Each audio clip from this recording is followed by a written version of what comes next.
Hello, my crafty friends. It's the second of the month, and that means it's time for another sheetload of cards. The sheetload of cards is the brainchild of Alicia at Call Me Crafty Al. It is a free sketch, template, cutting guide for subscribers of her YouTube channel. I'm on the YouTube collaboration team, and we have a hashtag that I have in the title of my video as well as in the description box below, and that will take you to what all of the collaborators have come up with using this month's sheetload. The second of the month is when the collaborators all share theirs, so it's fun to hop along and see what everyone did with the sketch, how they interpreted it, what papers they used, etc. Now, the first of each month, Alicia shows you her finished cards and tells you how you can download this month's sheetload, and you can get all of that information from her YouTube channel, as well as I have information in that description box below. So as you can see, I still don't have a printer, but it's working fine having the sketch on my iPad. This month is another special edition using 6x6" patterned papers. You're going to use 6 of them for a total of 6 cards. And this one was inspired by Anya Luchenko, and there is her Instagram information if you want to follow her and be inspired. So there is the sketch, and I made birthday cards, which is no surprise. I tend to use the sheetload to make birthday cards, as I donate 25 birthday cards every month to my mom's old nursing home, and I love to use a sheetload to help me make those each month. So there is the sketch, and there is my finished card. While I normally use 12x12 patterned papers on my cards, I do have some 6x6 pads, and I thought this is a great opportunity to use some of those older pads and use 6 sheets out of them.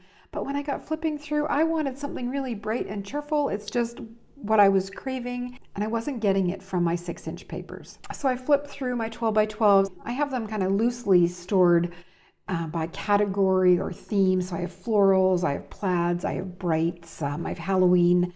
So I kind of went flipping through the brights, and that's when I saw this pattern paper here. It's this 12x12 sheet is by Pebbles.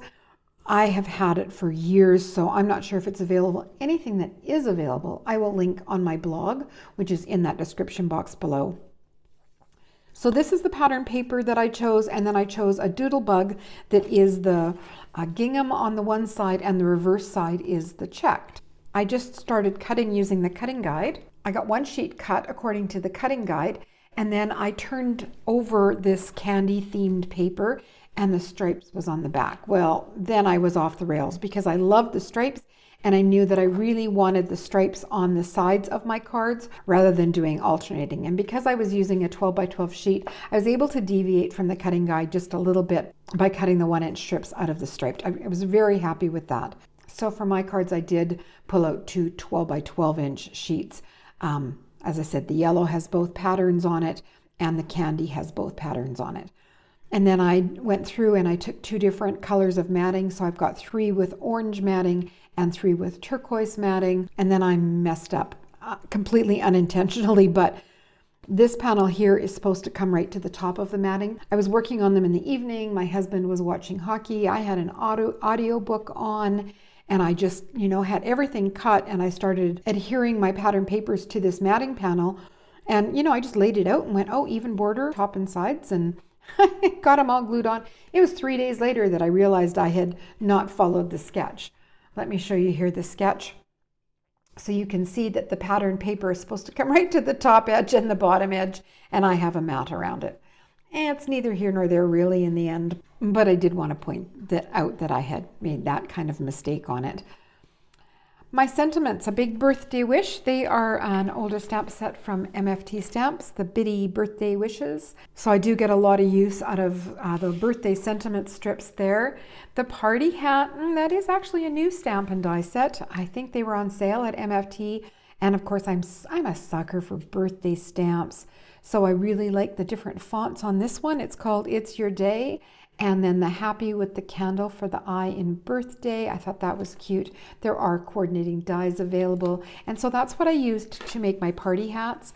I stamped them in Catherine Pooler Sauna and I think Fiesta ink. One stamp was the blue ink, one stamp was the yellow ink, and then I just colored in the little hat topper with an orange marker. When I was all finished though, I felt like it needed a little something, so I did use a fine point black marker and added some dots and dashes. Inside the card, I used the same sentiment on all of them. This one is another new one that I'm getting a lot of use out of, Special Sentiments by Penny Black. This is washi tape. Again, just trying to use up stuff. I've got all kinds of washi tape and I forget to use it. So this one, I thought the colors went well with it. And I have a white panel here. My card bases are not heavy. They're kind of a lightweight card base. And I like them to feel more balanced in my hand. With all of the layers on the front, the inside just felt really kind of floppy. So I added just a smaller panel. My panel is 4 inches by 5 1/4. I wrapped the washi tape around the top edge and then used my MISTI for the stamping. So all of the stamping came out no problem. So those were my cards. Then when I was looking at them, I thought, oh, these two here with the yellow checked at the top, they felt really kind of plain. I was happy enough with the colors, but that's what happens when I work at night.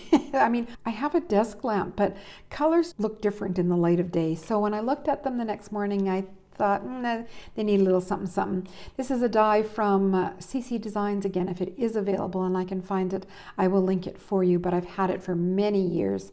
I die cut it from just a scrap of polka dot paper by, I'm pretty sure, Doodlebug Designs, and added that, and I was happy enough with those. So then I thought, okay, now I'm done. And then I looked at these ones and went, oh no, I like the banner. So I just, again, grabbed some scraps and just fussy cut some fishtail banners to add to the top. And that only happened because of that, and that only happened because I felt that was plain. But in the end, I'm actually really happy with my cards. I think they're bright and cheery. They're going to be perfect for the nursing home residents. Now you will notice that she also calls for top folding cards. As a personal choice, I make side folding cards, especially for my nursing home residents.